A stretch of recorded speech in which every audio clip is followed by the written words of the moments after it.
I'm going to be talking to my special guest, Sally Jayne. And Sally Jayne is actually my closest and dearest friend. And I wanted to help Sally to get her book out. Today is the probably the most important program that I've done. And we'll be talking later on about how we met.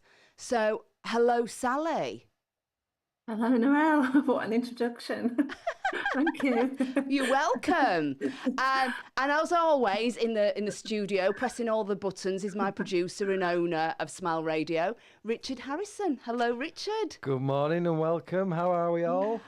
Great to be alive. I Good girl. pinched your phrase. Good girl. So I asked Sally quite a few months ago now to be my guest on my program to talk about her book, Silence Abuse: A Spiritual Journey to Freedom.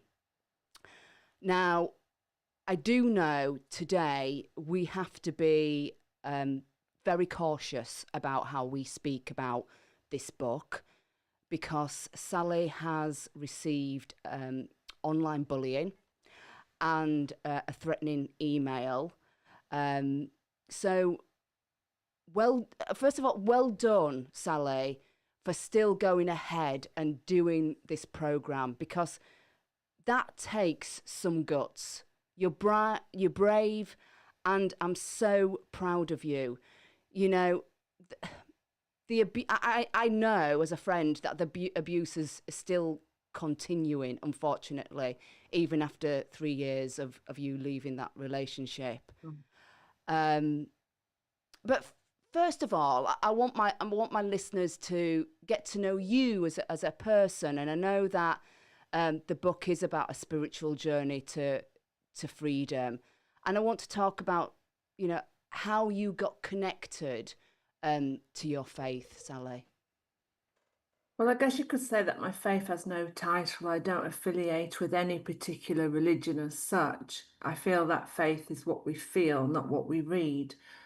And my parents weren't religious, so I wasn't brought up in a religious church-going family whatsoever. So my only exposure to faith, you could say, was through school activities and tradition. And my parents and family certainly never spoke about faith or religion at all. And and all I know is that there were certain things that I heard at school in assembly and religious festivities like Easter and Christmas that I it definitely struck a chord. Any stories about Jesus, obviously, it brought up in that kind of Christian faith schooling.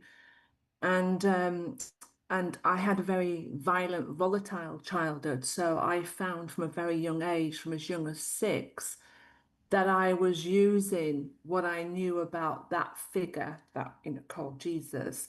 Brought me comfort. I would imagine that he was there to keep me safe and that I could talk to him and that he was with me whenever there was a dangerous situation. So it was something that I found, that I felt, rather than it being something that was taught, I would say.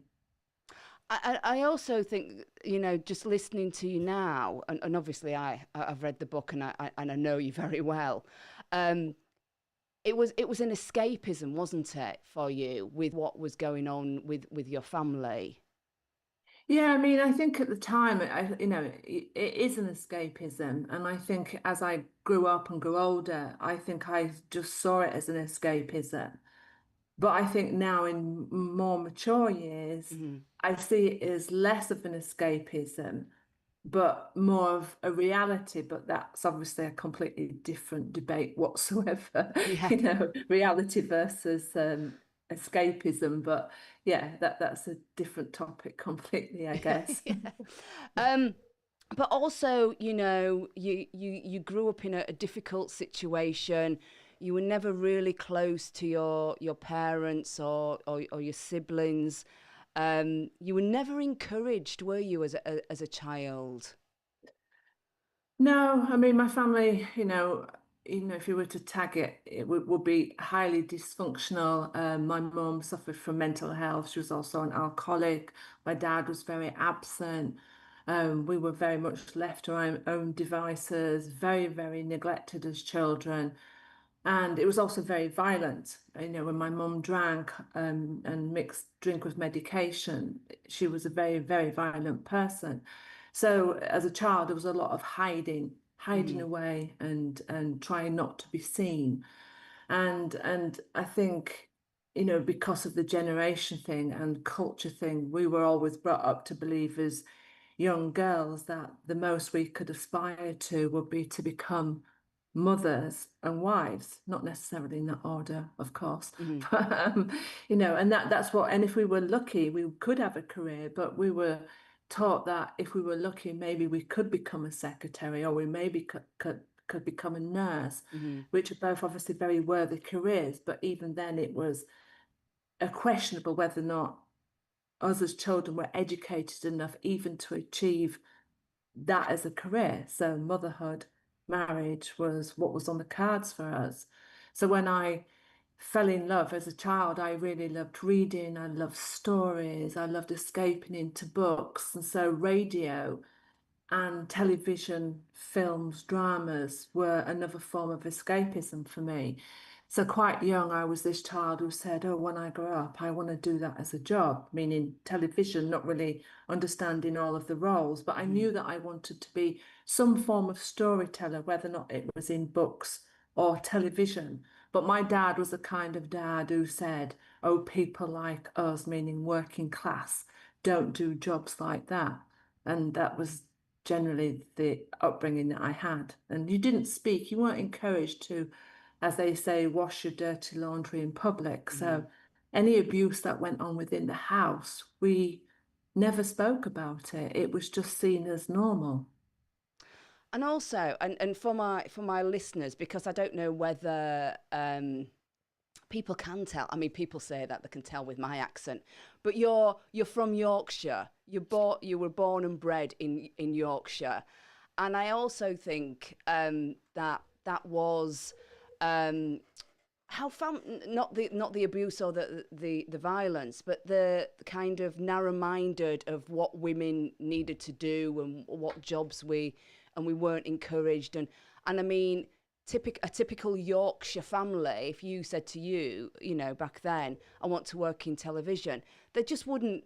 They couldn't Mm. comprehend it, could they? No, It was. no, not at all. It was a world that we didn't understand. And again, it was a generation that was only just beginning to experience music from America, for example. Yeah. That sounds, I know there was things way before that, but it was kind of the beginning of like a new era of media delivery where everything was new and exciting. And certainly when I was very young, we didn't have a TV because we couldn't afford a TV. Mm-hmm. So, we didn't have a TV till I was nearly 10, and we were probably one of the last families to have it. So it was all very new and exciting and misunderstood. People didn't talk about media careers or going to Mm-hmm. university to study media. And as for writing, that was for educated graduates. It wasn't something you could choose to be. So, It wasn't for a little girl in Yorkshire from Pontefract, was it? no, definitely not. No. Um, but you then did go on and have a career at Yorkshire Television. You did manage to, you know, go on and do that. I did, and I think I drove Yorkshire Tea because I heard my dad say, "Oh, you can only be a secretary." So I did. I did my typewriting skills and did my level 1 to 3, and I bombarded Yorkshire TV with emails. Well, probably not even emails then, letters back Mm-hmm. then, saying, give me a job as a secretary." I would write to them every single week, and they would reject me every single week. And eventually they gave me a typing test, and that led to an 8-week contract to cover maternity leave. And fortunately for me, the person whose maternity leave I was covering decided not to return to work. And an 8-week contract turned into over a decade of a TV career at Yorkshire Television. But yeah, so you moved from being a secretary to be a producer, director. So you worked yourself up. I That did. yeah. Yeah, I mean, I was fortunate because TV was changing. It was the period when, you used to have a single person do one job, but it Mm-hmm. was this era of people multitasking. So we were asked as secretaries and copy takers whether or not we wanted to train in vision or sound. So I trained as a vision mixer, I trained as a floor manager, I trained as a production assistant, and eventually I became a studio director after 7 failed attempts of the interview. Just just listening to you now though, Sally, the determination you had, you wrote to Yorkshire Television time and time again. It was a no, it was a no, it was a no. You went 7 times for an interview to be a director, but you kept on going, Sally. I know. But that's brilliant, isn't it? It sounds really bad, but my motivation was because of all of the, family saying that people like me didn't do jobs like that. I really wanted to see my name on the TV credits. And you did, and it And I happened, did. didn't Yeah. it?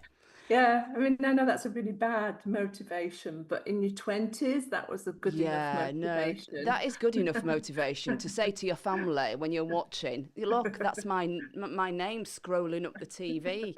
Thank you very much. It was a Yeah. point that you wanted to prove to them.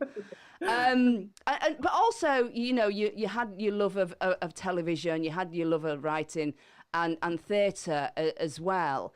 And that's where we met because you wanted to set up a theatre company to encourage new writing, isn't it, Sally? Yeah, it's true because when I was in TV, I did end up reading a lot of TV scripts as a volunteer, and fell in love with writing and new work, and that led to quite a lot of opportunities in the role of TV director supporting new writers in media. But I had never fallen out of love with theatre because from being a child, I'd written short stories, I'd written short plays, and I felt like I was very privileged to work in TV, and I still wanted unheard voices of theatre to have a voice and to have professional input. So I came up with this idea for a writing project at the Wakefield Theatre Royal that would encourage new writers to have their plays professionally produced, directed, so that they could improve on their experience and skill sets. And yeah, so I launched this project at Wakefield Theatre Royal, and it was during the kind of showing of those first initial new plays. And the project was called Walk the Plank, and that's how I met you in the theatre bar at the Wakefield Theatre Royal. Yeah, and I've got a story about when I first met Sally. Look, she laughs because I mean, I met Sally when I was in my early 20s, and I was obviously very interested in acting back then.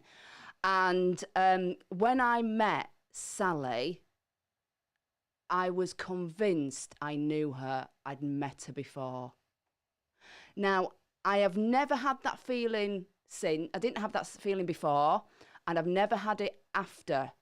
She's the only one. And back then, when I was in my early 20s, I was a typical, Yorkshire person, and but that feeling has stayed with me for forever. And we often talk about this. Mm. If it happened now, it wouldn't surprise me. But I was 21 or 22, I can't remember now, in my early 20s, and that feeling that I knew you, it was incredible, and we've been friends ever since. 30 years. 30 years, yeah. I cough over that Yeah, bit. yeah. But this also, you setting up workers' playtime led to you meeting an amazing man. Yes, Do you want yes. to talk about him? Yeah, I met the person who I think will always be the person I refer to as my soulmate, and I do write about him in the book, and obviously, to protect him and his family, I don't refer to him by name, but he was my absolute soulmate, and I'd come out of a broken relationship, and he was this person who just made me laugh I laughed so much with him. He was such the funniest person I'd ever known. And he made me feel seen, he made me feel heard. And he did. He acted as if I was the most beautiful woman on the planet. And I'd never had that before. Like he was really proud to have me at his side. And I'd never experienced that before in a relationship. He was always bigging me up. And but the sort of the saddest side of that person was that, like the rest of us brought up in that kind of background where we're not allowed to dream big. He was in a career that he felt trapped in, and his dream was to be an artist, a performer. He always joked about that he wanted to be Bono. And so he was a great blues singer, and he would perform in working men's clubs and fulfill his dream that way. But there was a great lot of sadness, regarding that time had passed and he hadn't fulfilled that dream. Yeah, and it is a real shame. I mean, obviously, I knew him, and he was such a wonderful person and doted on you so much. It was so clear, his feelings towards you, and you towards him. You were the perfect couple. He was funny. He'd come in and he could come into rehearsals, make everybody laugh, go to the pub, make everybody laugh.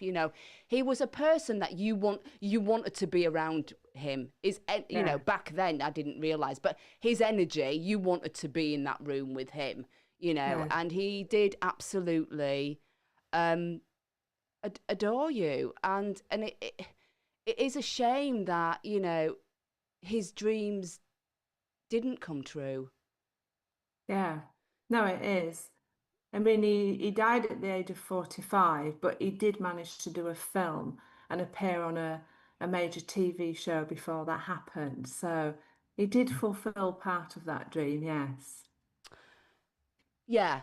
And the thing is, and I think if he'd have still been alive, then he would have continued. And Yeah. that was such a sad, sad day, when that happened. Mm. And your world just fell apart. Yeah. I mean, he died in his sleep, and to be 32 years old and wake up to that scenario, it's like part of your worst ever nightmare. So, you can imagine the trauma and the shock that that caused at well, at any age. As a single parent, had a career, and I woke up to this person who had passed away, and it was like everything to me at that Mm. point. And so it was a major, major um it's sound like I'm talking about, but like a turning point in my life, completely set me off in a completely different direction. And it's only now that I can see that some of that direction was for a purpose, but also, obviously 2 decades of, a journey that I wasn't expecting to take. Gosh, no. I mean, and obviously I've heard the stories, and I've been with you on that journey, Sally. But I can't comprehend it.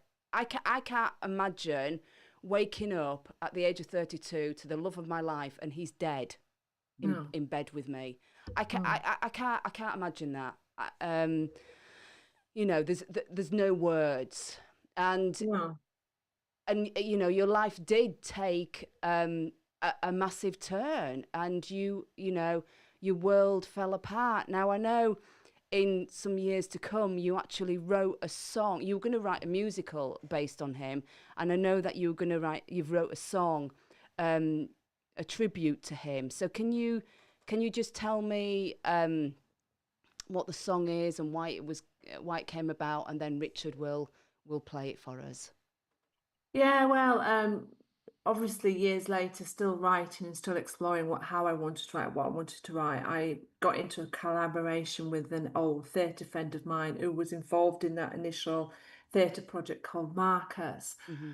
And I told him the story about my late partner and how I wanted to play a tribute to him. You know, he'd been a police officer, he'd been involved in like the 80s miners' strikes, and he was this young boy who'd wanted a career as a singer. And one of the things that he told me that he did after his own father had died was that he used the money that his father had left him to do Route 66 in America.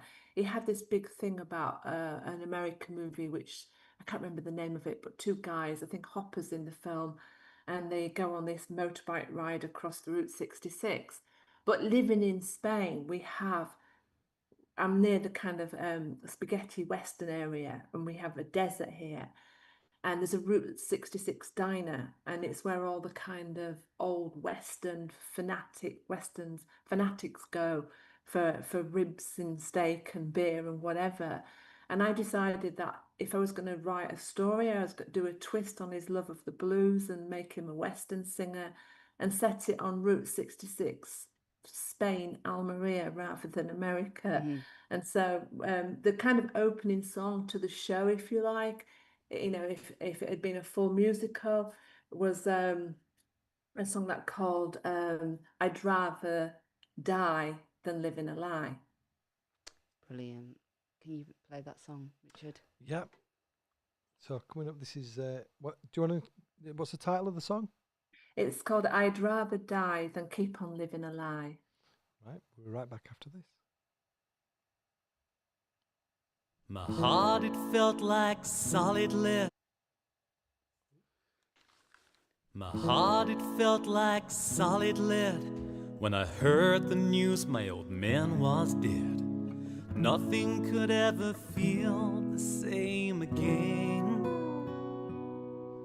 Without a father to call my name, all I felt was a searing pain deep inside this crumbling mortal frame. So I took a ride in 66, plucked up the courage and just up sticks, burned a highway up through the night. I was plain old Billy Dwight, and he's not done without a fight, and it's time for Clayton West to hit the sky. So watch my Harley see me fly, was the apple of my daddy's eye. 'Cause I'd rather die than keep on living a lie.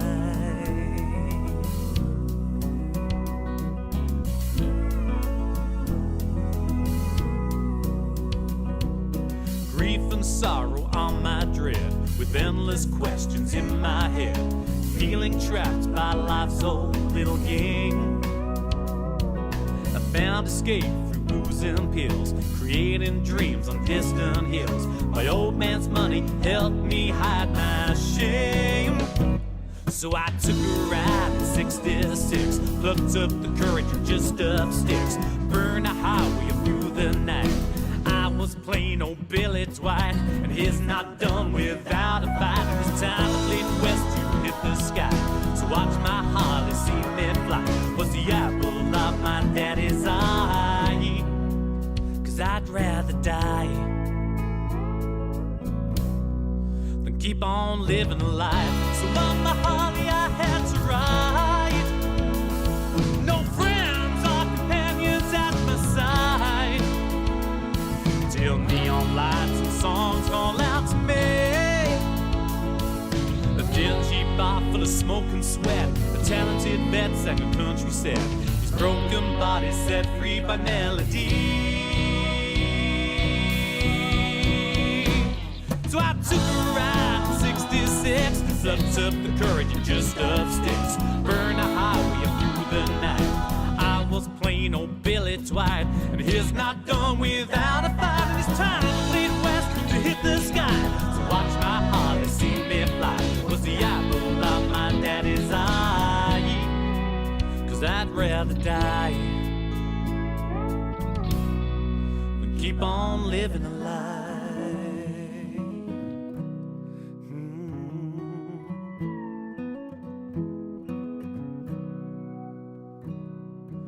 filled me with hopes that follow your dreams.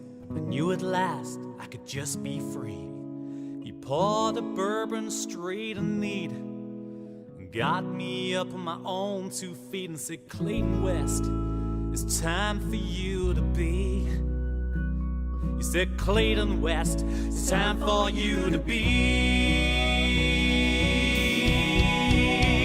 Hey, so I took a ride in 66, plucked up the courage and just upstairs, burned a highway through the night. I was plain old Billy Dwight, and he's not done without a fight. It's time for Clayton West to hit the sky. So watch my heart and see me fly. Was the apple of my daddy's eye, 'cause I'd rather die than keep on living a lie.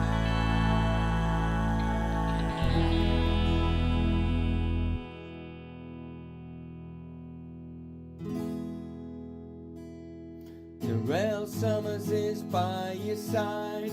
Blitz your stress, feel good inside on Smile Radio. Narelle Summers Show. Hello and welcome back. That was a beautiful tribute to him, and I think we both believe in the afterlife, and we both believe in the angels, and he sat there tapping his foot to that Sally, wouldn't he? He might even get up and dance, knowing him. I mean, yeah, it'd be nice to think that in the new situation I found myself, that I can revisit the dream to write that music up. Yeah. You know, and what better way to say, yes, let's do this than kind of play it on radio. It's out there now. You've said it, Sally. So if anybody wants to commission me, I'm here. Yeah, brilliant, fantastic. So, you know, your world has fallen apart. You've lost the love of your life, your soulmate, and you then quickly meet somebody else. Yeah. I mean, we're talking over 20 years ago, before everybody had a mobile phone. It makes me sound like I'm 100 years old, but before everybody was on the computer. So it was a time before people talked about the subject of narcissism. And I was still in shock. I was still grieving, and I was due to marry this person. And on the day that I should have married him, a friend, neighbor, suggested that she was going to find me a new person online. And I didn't want that. I just wanted the person that had died. And she took it upon herself to find me a new partner, and found it fun doing it for her own entertainment, and found this person who quoted poetry. And it kind of started from there. They'd been through a very similar experience in that they'd lost their previous partner. So there was like a connectedness there. But what I didn't realize, that while that story may have been true, that from that initial email to upping and leaving my job at Yorkshire TV, my family, my friends, my home, took 8 weeks. I didn't know about love bombing. I didn't know about narcissism. I was very vulnerable. I was still grieving. I was in a state of shock. I was in fear. I was thinking, how am I going to juggle parenthood with a career? And this person came in, and they were like a knight in shining armor who talked about soulmates. And a part of me was thinking, but I've just lost my soulmate. This doesn't make sense.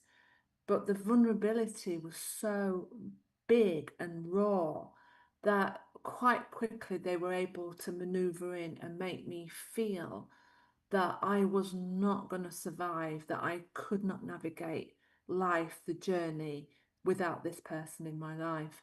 And it did. It took 8 weeks from that initial email to leaving Yorkshire and moving to Devon. I actually can remember the night you were talking about that. I think we were in Leeds City Variety Club. Actually, we were in a theatre. Can't remember what we'd gone to see or whatever. And you were telling me this, and I was like, "What?" I couldn't. I mean, I couldn't get my head around what you were doing, and he obviously saw somebody who was very, very vulnerable. And I think at the time, 8 weeks, Sally, you hadn't had the process of grief. I mean, some people never get over people, or it takes years. 8 weeks. He saw something. He saw that vulnerability. He saw that you were lost. And to say, that you wouldn't have been able to cope without him, Sally, I know that you would. Mm. You're a strong cookie. My word. But he took that opportunity to whisk you away. And, you took your young daughter out of school, gave up your career that you'd worked so hard, and also gave you, promised you so many things that didn't happen, did it? No, and you're bowled over by the love bombing as well, which obviously I didn't know what that was at the time. Mm-hmm. They literally do play the role of knight in shining armor. They listen to you.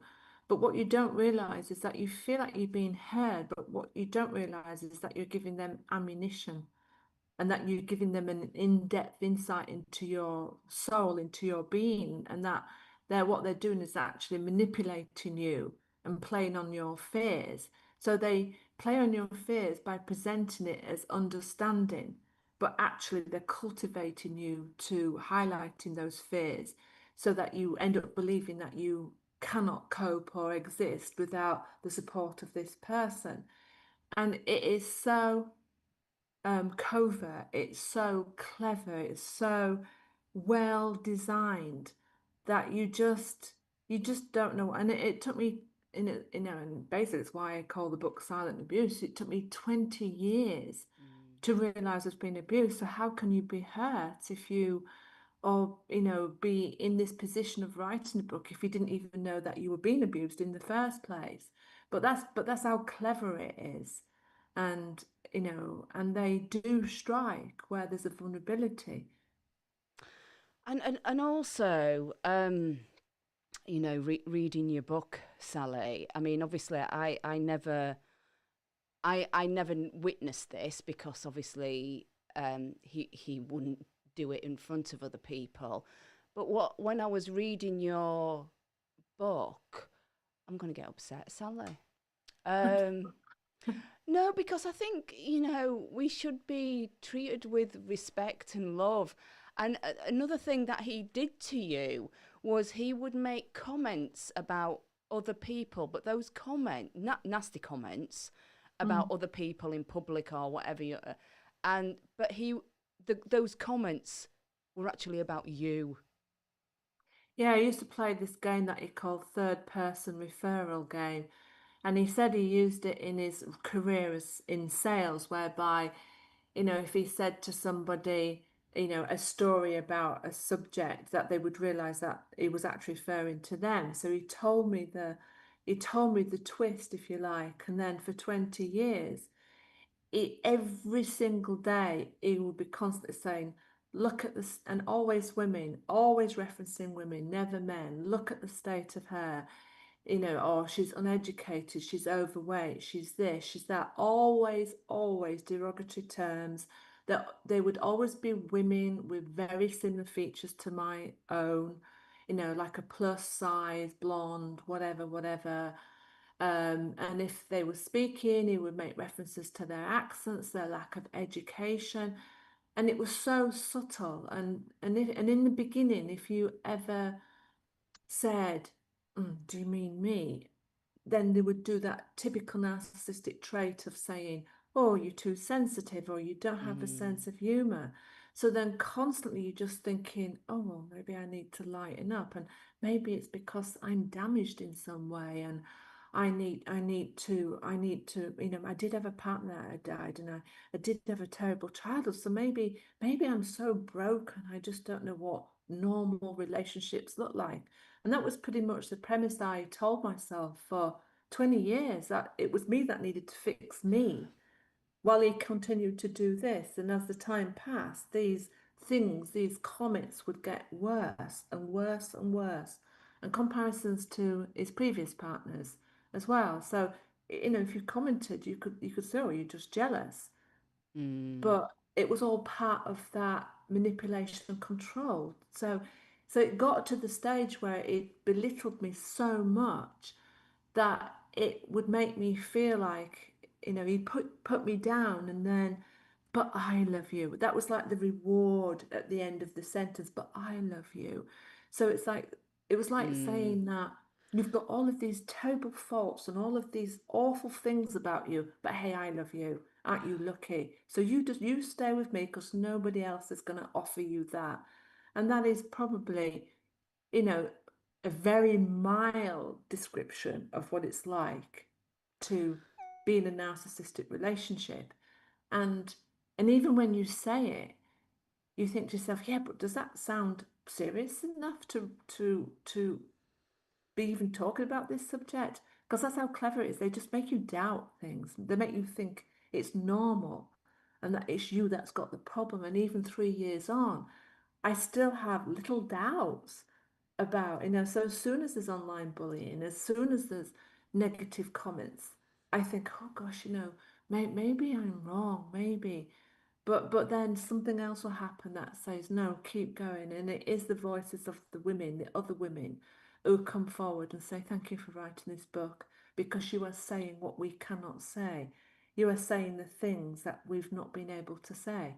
And so that's what keeps me motivated. And then obviously the timing that I call divine timing of coming and doing this radio show with you and Richard. Yeah, I mean, you went from literally from one extreme to another. You went from a man who put you on a pedestal, who loved you inside and out, to a man who constantly made digs at you, and lost your confidence, lost your self-esteem. That would really impact you on your life. And you are brave enough and you are strong enough, and you have had women that have come up to you and said thank you for publishing that book. You are going to help people who are either in that situation right now or want to get out of that situation. Now, obviously, I knew him, and we've had this conversation a few times now. And you was with him for 20 years. I've read your book, and as a friend of 30 years, again, I'm going to get upset, Sally, because I never said anything. And I didn't like him. I always thought he didn't like me, because I think maybe I was outgoing, or I was going to take you away from him. I always got that feeling, and I never said anything because I was in fear. I was in fear of losing you as a friend. I didn't say anything because I thought if I said something, you would go back to him and you would say something, and then that would be it. I always thought, even though our friendship is so strong and so dear and so close, I always thought you would take his side over mine, and I guess you probably would. I don't know. So as a friend, I never said anything, and I know that there was other friends that knew it was wrong, and I mean, one of your friends did actually speak up, didn't they? Yeah, and I don't think you can blame yourself because, I mean, I did have a daughter in all of this, and there are certain situations as well in which, you have to remember narcissists are expert manipulators and experts at controlling situations to their benefit. So even in a recent conversation with my very own daughter, we realised that he would constantly say, "Oh, your mum's busy, she can't talk to you," or "She's too busy to talk to you," or "She do this," because there's an advantage to keeping us separate, and there was an advantage to keeping me and my friends separate. So, so she kind of grew up thinking that I was always too busy to talk to her, and that I prioritized other things over her. And another friend could see what was going on and offered me a place to live and said, "There's something not right about this. His stories don't stack up. If you ever need a place to live." But then, of course, I see this person as my survival. I truly believe I cannot survive without this person. And by this point, I also think he can destroy me. And I say that word with every ounce of meaning. I truly believe this person can destroy me. So I'm in a position whereby somebody's saying to me, "We can offer you refuge." And there's a piece of me really wants to take it. But at the same time, the fear of the repercussions of that far outweighs the need to go and do what I feel I need to do, because I'm too scared of the repercussions of what will happen if I do that.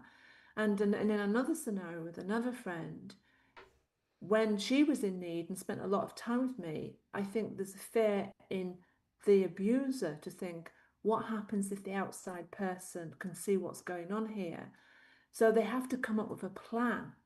And what he did in that case was to tell this friend that I suffered from the black dog, and that I had such dark moods, and that I was suicidal, and that I was all of this stuff going on. And imagine if I had been, how serious that could have Mm, been. So it meant that she didn't come to me and talk to me about her concerns, in case that pushed me over the edge. But he fueled that. He fueled every relationship that I had, yeah, so that I couldn't listen to an outside source, because he made the dependency on him too strong, yeah, basically. So yeah, you're right. If you had have said something, I probably would have got upset with you and yeah. said, "Oh, but I love him. Why do you think that? He's wonderful." Yeah, I know, and I sat tight for obviously a lot of years, Sally. And then when you said I've left him, I was obviously that's relieved and happy for you, but I was gobsmacked Mm. because I just didn't think that you would ever do that. What eventually made you leave him, Sally? I think a combination of a few things. 5 years ago we had COVID. Yeah. 5 years ago we had nearly, this idea of Brexit. I don't want to get into politics, and this idea that we wouldn't be free to travel. He was also running from something, so we found ourselves moving to Spain during the kind of, COVID period when we were allowed to travel, and then we got closed down again. And basically being on a mountain top in Spain during COVID, during the build up to Brexit, and just being with him fully 24/7. And I think the silence of the mountains and the landscape, and the hour after hour of being present in the moment, because that's what we all had to do during that time, good Mm, and bad. I just started to see him in a different way. And then I started to experience what I call signs and synchronicities, what mm, I call angelic and divine signs and synchronicities, that became so strong that I couldn't ignore them, to the point where I'd be sleeping and I'd have this little voice saying, "Wake up, look at the clock," or "Look up now," or "Do this now." And it'd be constantly at a time when something was happening, or there was a thought process going on, or there was a put down or a fear. And that made me kind of reconnect, if you like, with the faith side of me, like this kind of that stillness made me really start listening to what was going on inside. I started noticing that I was fearful around him. And he didn't help himself in that one day he drove off and left me in the mountains with no money, no water, and made me walk home because I'd kept him waiting. And I just remember that feeling of absolute humiliation, that I could be discarded like a piece of trash. He'd done this once before to me in Cyprus, made me get out of the car on the side of the road with no money, no passport, no water, no means to. And so he would hold that against me constantly, that, he could just throw me away, toss me away if I didn't conform. And I think that journey home on that day in the scorching heat on a mountain, I just knew that I had to do something. And so I started talking to friends that were based in Spain. They said what they saw. And then I spoke to a personal friend who's a specialist in domestic violence. I went through the feelings that I had with him. He's based in Wakefield. And I said, look, if you think this is just an old marriage that needs fixing, just tell me to pull my socks up and get on with it. But he didn't. He just said, Sal's, he says, he has just ticked all 10 red flags of narcissistic abuse. And my advice to you is to get out now while you still can, because this is only going to get worse. And so that's what I did. I had to devise a safe exit plan. I went to a Spanish lawyer who never charged me a single penny. He was fantastic. He put me through the Spanish equivalent of the domestic violence unit here, got me an interpreter who talked through all of the red flags of narcissistic abuse. And through all of that, the friends, the professional advice in the UK and Spain, I was able to devise a safe plan to get out of that situation. Wow. Wow, indeed. Yeah. And now you have, such a wonderful life in Spain. And I know that's one of your Spanish friends has give us permission today to play one of her songs, who that you connected with. So can you just explain the song and the title, and then Richard will play the song. Yeah, I chose this song because it's by a young woman called Lo Gray, and she's an artist who performs on the seafront where I live.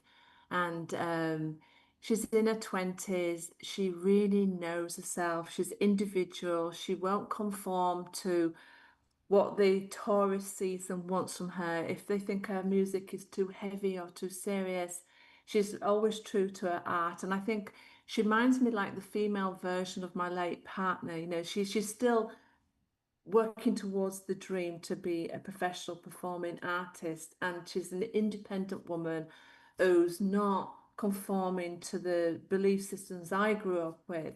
And I thought, what better way was to support a young artist in my new country where I live, who's Spanish, who's got a dream, by promoting her song. And she is very encouraging of the book, very encouraging of the story. And she said, well, I'll tell you what, why don't you do this song, Hope? Because your story is all about hope. And so, yeah. Beautiful. Right. So you're listening to Narelle Summers live on Smile Radio with our very special guest, Sally Jayne. We'll be right back after this.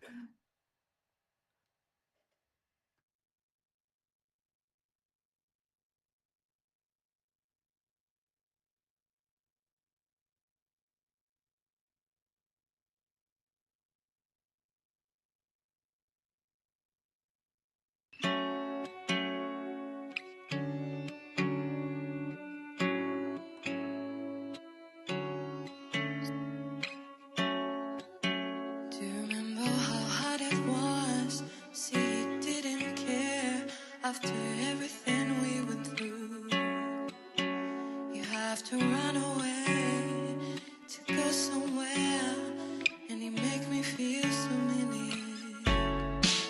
But it was why you always stayed. But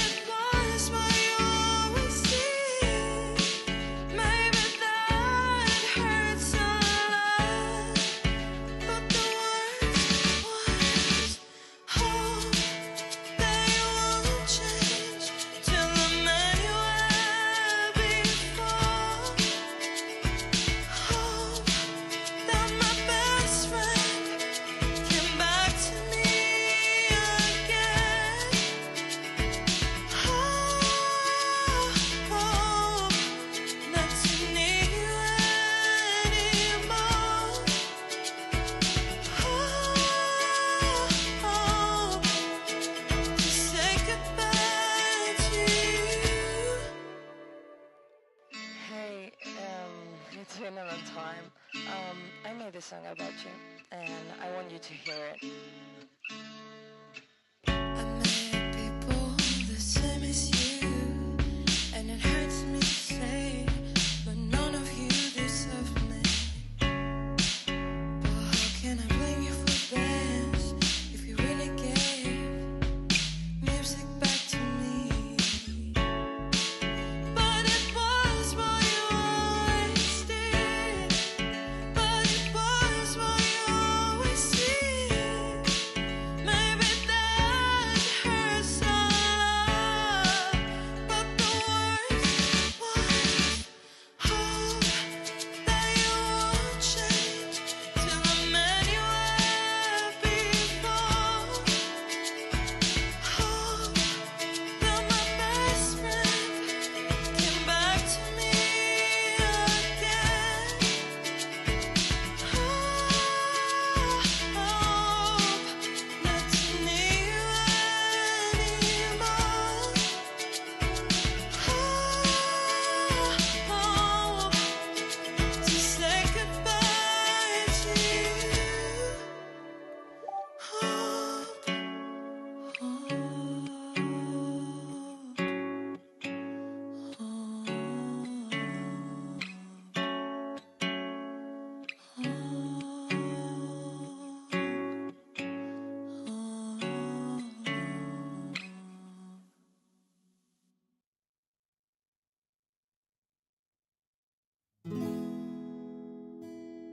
Narelle Summers is by your side. Blitz your stress, feel good inside on Smile Radio. Narelle Summer Show. And we're back with Sally Jayne, my closest and dearest friend. Before, just because we're coming into the last 5 minutes, Sally, I mean, it's absolutely flown by.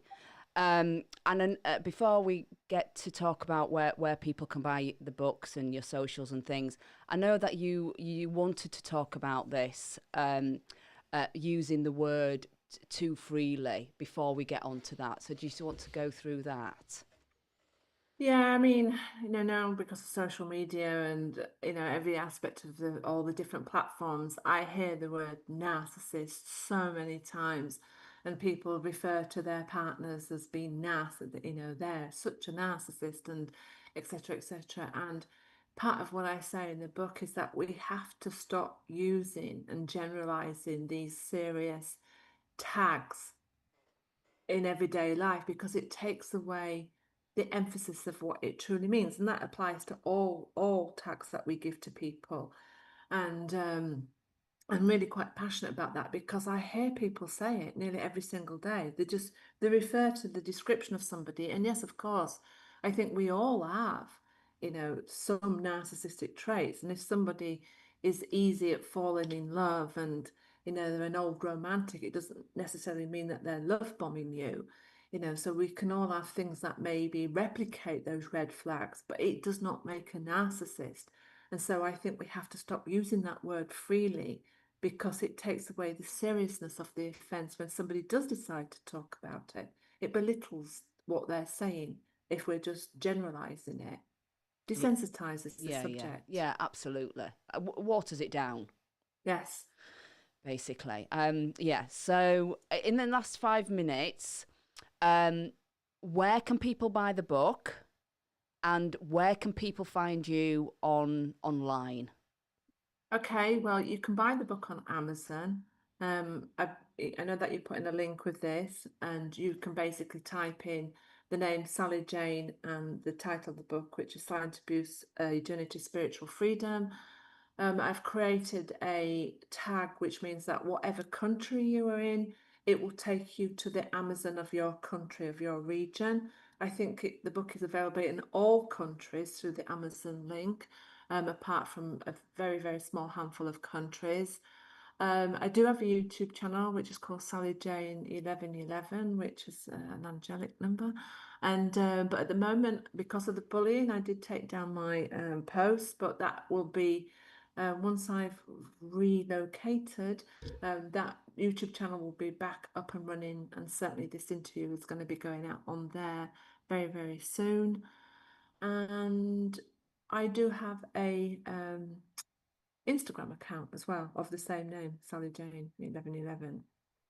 Brilliant. And what I'll do is I can put, I mean, people can Google and go onto Amazon, but I will put the link in, the Amazon link, under the Smile Radio Facebook page. Yeah. And Richard's going to put the link, if I send the link to Richard, he's going to put it under the YouTube Smile Radio.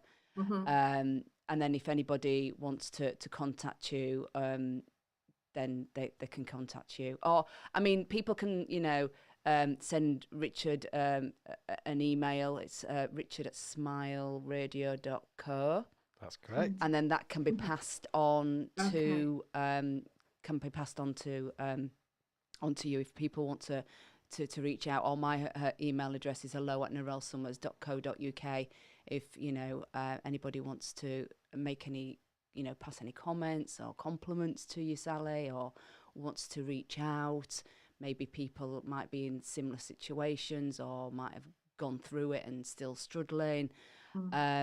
So yeah, please feel free. If anybody wants to contact Sally direct, both me and Richard will pass emails on.